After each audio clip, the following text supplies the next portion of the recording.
મહેસાણા જિલ્લામાં આવેલા મહેસાણા તાલુકાના આંબલિયાસણ ગ્રામ પંચાયત દ્વારા ભ્રષ્ટાચારના આરોપના વિરોધમાં ખોટા આવેદનપત્ર બાબતે હકીકતની વાકેફ કરવા બાબતે જાહેર ખુલાસા કરવામાં આવ્યા છે. સરપંચ દ્વારા જાહેર ખુલાસા કરવામાં આવ્યા છે, જેમાં આ બાબતે સમગ્ર ઘટના બાબતે મીડિયા સમક્ષ આપી એમની પોતાની પ્રતિક્રિયા. શું નામ આપનું અને આંબલિયાસણ ગ્રામ પંચાયત તરીકે તમે જે સરપંચ તરીકે કામ કરો છો, અત્યારે થોડા સમયમાં ભ્રષ્ટાચારના એવા પણ આક્ષેપો થયા છે, શું કહેવા માંગશો? બોલું.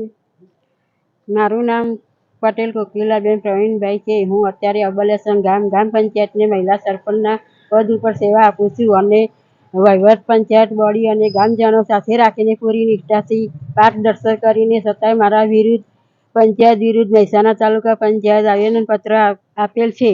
સદંતર ખોટું અને વાહિતારી અને લોકો ગામના વિકાસશીલ બનાવવા માગતા હોય સાથે સરકાર સાથ આપી.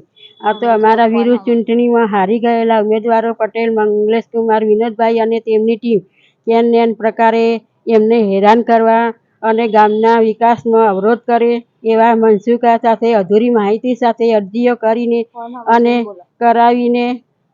કરાવીને અને ખોટી રીતે બદનામ હેરાન કરે છે.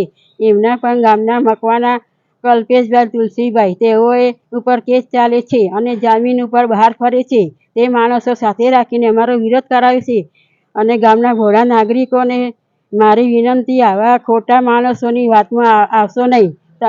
અમારા સરપંચનો ચાર્જ સંભાળ્યા પછી ગામના દરેક વિસ્તારના સારા સેવાઓ કામ કરીએ છીએ અને આગળ ગામના વિકાસ તરફથી અમારું ગામ પ્લાનિંગ કરે છે. જય હિન્દ, જય ભારત. શું નામ આપનું અને આંબલિયાસણ ગ્રામ પંચાયતમાં જે અત્યારે અરજીઓ થઈ છે, જે ભ્રષ્ટાચારનો આક્ષેપો કરવામાં આવે છે, એ બારામાં આપનું શું કહેવું છે?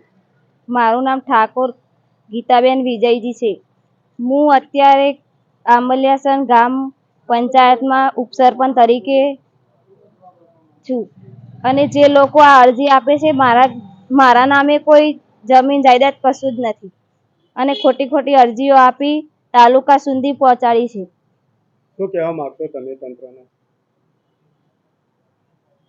મારું એવું કહેવું છે કે અત્યાર સુધી જે અરજીઓ આપી છે ખોટું એ બધું ખોટું જ છે, તો મારે ન્યાય જોઈએ.